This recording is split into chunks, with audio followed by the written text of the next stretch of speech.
শরীর অনেক ভারী হওয়ায় উড়ে বেশি দূর যেতে পারে না এই কবুতরগুলা।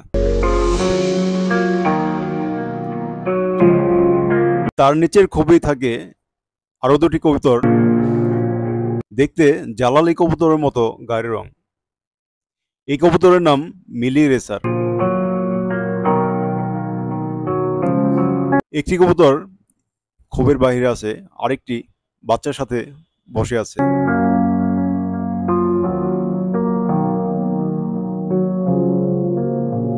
হাত দিয়ে ধরার চেষ্টা করলে কবুতরটি একটু উপরে উঠলেই নিচে দেখা গেল দুটি বাচ্চা। এই কবুতরটি দেখতে অনেক সুন্দর। এটা হলো বিউটি হোমার।